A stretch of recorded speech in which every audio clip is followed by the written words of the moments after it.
Hi, it's Clark And Emily. on Sailing Vessel Temptress. And this is our May 2019 adventure log.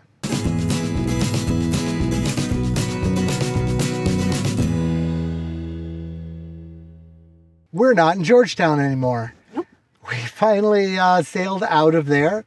We sailed a kind of a boisterous passage at high speed. It was kind of fun, kind of exhausting to Cat Island. It was fun for him. I was seasick. Yeah, yeah, a little tiring for me because I had to sail all day. Emily got seasick, and then we got to Cat Island. We did a little hiking around Cat Island, and then we sailed to Eleuthera, where Emily had a sore back, and I guess a little more seasick. We touched there, and now we're in a second place in Eleuthera called Tarpon Bay. I'm exhausted. When I first get into sailing, every time I get back into it, it takes me a while to relax into the life. I sail the boat and I wonder, is that safe? Is this set the way it should be? Is this the right sail for this condition? I let the adrenaline get to me, and then I don't sleep well. So And the boat's moving. We gotta get used to sleeping on a moving boat instead of a boat in nice shallow water. Yeah, it takes a week or so of sailing for this to be natural. It's not natural if people live on a moving boat. And Emily had her own issues with seasick and hurt her back a bit. So we had a rough start that way. But we're getting used to being on the move again. And we got to be on the move more than we thought because we just have 2 weeks now to get out of the Bahamas.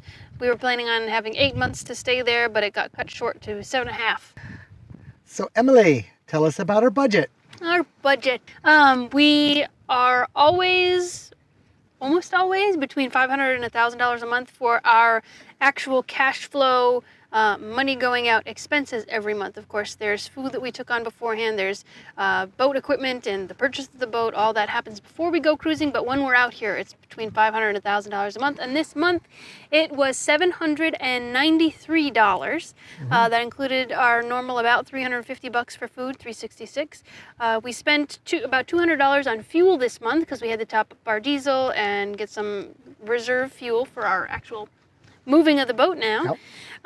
We had our regular communication expense for our internet every month. We stocked up on rum and wine. Necessities. We went out to eat at a restaurant one time where we got the bill. Trash disposal, miscellaneous household stuff, that sort of thing. But total $793.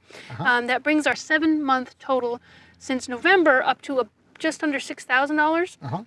And we're averaging about $844 a month as our rolling total. Okay. So it can be done fairly inexpensively. Yeah, doing pretty well. And we had a lot of labor this month, a lot of projects. Tell us about your projects. And because I'm so tired, I'm using notes. I'm sorry, everybody, but there were a lot of projects getting this boat ready to go to sea safely. Let's see. The alternator belt on the engines, like your fan belt, if it's a car, it had some rust, and it was the pulleys were a little rusty, so they would cut into the belt and just destroy belts. So I made a little polishing thing out of some sandpaper and some wood and started the engine and had the engine kind of be its own lathe and polished them out. I installed an AIS system, and that was pretty cool. I'm enjoying it at least. It's something that listens to other boats electronically say where they are. And then it displays on our chart plotter, our little moving map, all the other boats. We came up here and there was a ship, and we knew the name of the ship and where he was and how close he was going to come to us. It's like magic. It was really cool. And while I was hanging upside down in that locker fixing stuff, I installed this kind of a junction box thing that lets the different parts of our network talk to each other. And it worked. So we can have like wind instrument on our chart plotter and various things now. Generally brought up the electronics a bit. Technology. We have an inner forestay. It allows us to put up what's called a stay sail. So we can have 2 head sails. Well, it come loose. It pulled itself right up, like coming out of the deck. We discovered it and spent a couple days rebuilding that part of the boat. So that's all set up. Normal maintenance, winches have to be lubricated, taken apart, cleaned up, put back together. So I did one of those, and I keep looking here. Put new speakers in the cockpit, so we have music outside now. Yay. There's a never-ending set of deck leaks, but we got another one knocked down, I think. Mm-hmm. Oh, geez. The dinghy. Yeah. only one more month to need this dinghy to work. We're going to get a new one and build another one. And We're going to get another one very light, much like what we have now. But this dinghy is 60 years old and it is starting to corrode. So I'm making epoxy and fiberglass patches to this bailing it aluminum. out, bailing it Yeah, out. it's running good right now. It gets us places. It's just Yeah. wet in the morning. Anyway, it's going to be it's going through retirement. I tried to fix our tablet, but that failed miserably. We bought it, we brought it out, and it broke right away. Yeah, it broke right away. I thought it might have been a battery issue, so I messed with it. Didn't work. Cleaned the bottom again because the growth was so bad this time of year, but dove down, gave it another cleaning, and finally, we fixed the anchor light.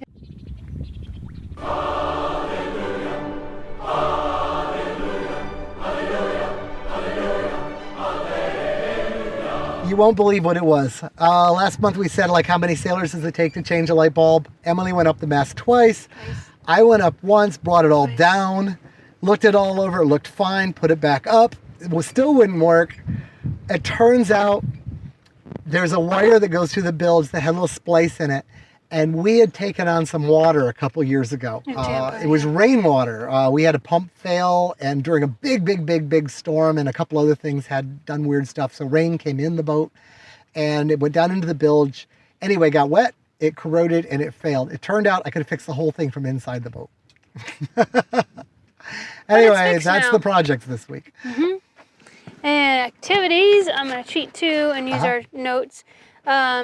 This month was a big, long goodbye for saying goodbye to all of our friends in Georgetown. We really became friends with some people on land, some people on boats, and really got to know people. It was kind of like having a family, and it's kind of now our home away from home. So we said goodbye to a lot of people, went to potlucks, had people over for dinner. We met a couple YouTubers also. We met Cheryl and Paul on Distant Shores. They've been YouTubing and doing a TV show for a long time, so that was fun to talk about video production and YouTube with them. Very, very nice people. We also met Adventure Man Dan, who is pursuing another world record for spearfishing. We made a conchorn with him, and he came over for dinner. You helped him with his motor. He's a really nice guy. You should check out his channel. That's Adventure Man Dan on YouTube.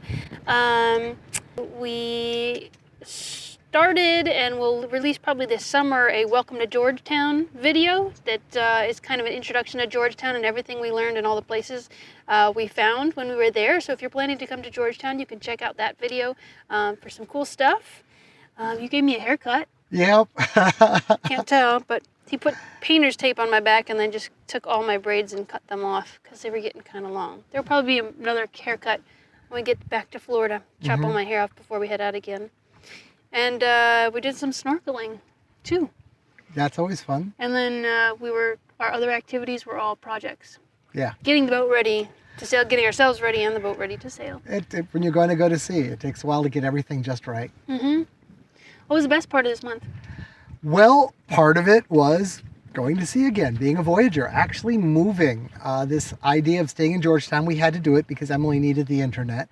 But she's got her business closed down now. We have no need for it, and we can travel. Yeah, so that's pretty cool. Rather than we're free. It's nice. And the worst part, I guess, was getting our trip cut a little bit shorter. Yeah. We got to kind of move it. We were going to maybe go to Long Island, maybe go to the Gementos, maybe go lots of places, and we ended up just kind of shooing ourselves up to Cat Island, and we're going to head we're in Eleuthera now, we're going to go up through the Abacos, over to maybe like Freeport, and then cross the Gulf Stream and go back to Florida. Where are we going in Florida? Well, Stewart area, up a little river. At least that's where we're going to start. And, well, one of our first patron, actually, he was our first patron, I believe. Oh, okay. Has his boat up there, and he told us about it. So we're going to anchor Temptress in kind of a mangrove river, a nice safe spot, we understand. And it's where everybody moves their boat if there's a hurricane. So we'll already be in the safest spot. Yeah. The downside is it's 3 hours from our house. So we have to drive 3 hours to work on the boat and 3 hours back.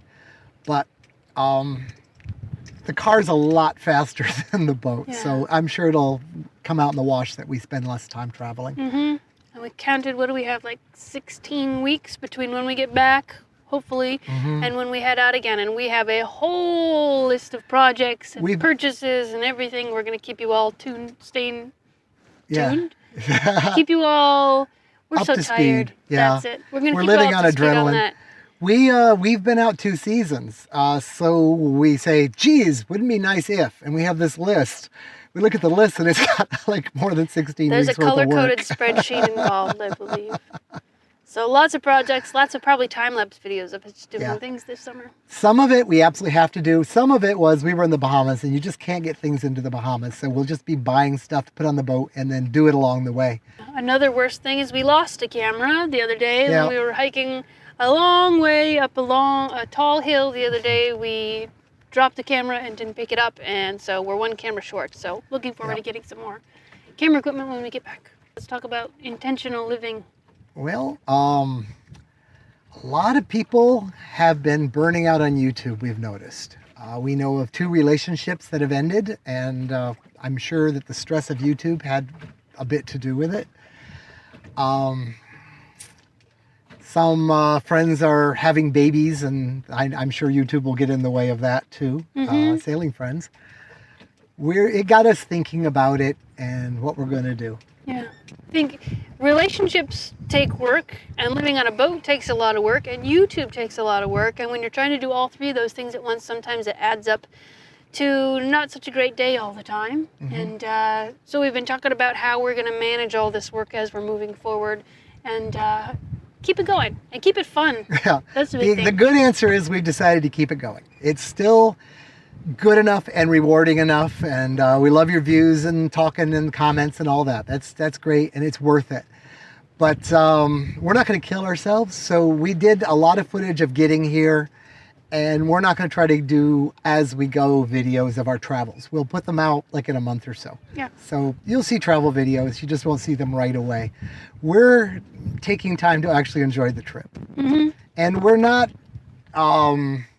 not to name names, but there's video channels out there that are doing really, really well, but they need to do well. That's their bread and butter. And we have a different approach. We don't have some big fancy catamaran. We have this old boat, and we do it on a budget, and we have plenty of savings to do it this way. What the money from YouTube, from ad revenue, and all you patrons that help does for us, it sort of almost keeps up with the toys, the new cameras and things like that. It'll still be an expensive hobby for us. We're never going to make money on it the way we're going. I'd love to be proven wrong, but we've got to do this because it's fun. And it's like the ultimate scrapbook. In 20 years, we're going to look back at these videos and we're going to watch them more than you guys do. Yep. So that's what we've been talking a lot about, that, and about how we're going to do this YouTube stuff moving forward. But we're going to keep doing it, and we're going to keep it fun and be intentional about what we're doing and what we're not doing. This is the part where we say thank you to people. I want to say thank you to Blue Heavens and Sixth Girl and a whole bunch of other people back in Georgetown who have been awesome to us while we were there and helped us out with various projects and things. We've really gotten to know them very well. Thanks to Mike and Monica for all the music nights. Thank you to Howard for driving us around places. Thank you to Jillian and George at St. Francis. There's so many people we could thank. We love Georgetown. And we also want to say thank you to our patrons. Last month, we put a new mermaid on the art trail on Stocking Island, and our patrons had the opportunity to name it. And we're going to name her Medusa from Roland, who suggested that on our Patreon page. Thank you for that. So she officially has a name now. And this month for Patreon, we were going to send a message in a bottle, but we thought this might be better. We got a coconut, and we've written all your names on it. And we'll write anybody else's name who joins Patreon this month for $1 or more. We'll write your name on the coconut, and then we're going to let the coconut float away wherever it wants to float. Let me tell you about coconuts. Coconuts are migratory. They fall off the tree, they get in the ocean. They float around the ocean for a long time if necessary. They're looking for that perfect beach. They find the perfect beach, the salt in the husk gets washed away by the rain, and when there's no salt, it sprouts. So if this coconut ends up finding a perfect beach somewhere, it's going to grow into a coconut tree. Could happen. It could happen anywhere in the world because we're going to probably drop it right into the Gulf Stream. It could be anywhere. Yeah. So if you want your name to travel with all our other names of our Patreon folks, and you want to plant a coconut tree somewhere, join our Patreon page, and we'll put you on our coconut this month and send you sailing off into the world. And if anybody finds a coconut, you know, send us a picture of it. Yeah. It's a big, big world out there. I guess we're going to say bye and take a nap. See you guys next month and throughout the month. Thank you for watching. Thank you for commenting. Thanks for all the love. And next time we talk to you, we'll be back in the United States. We'll be in Florida for a while. So take care. We'll talk to you again soon. Bye.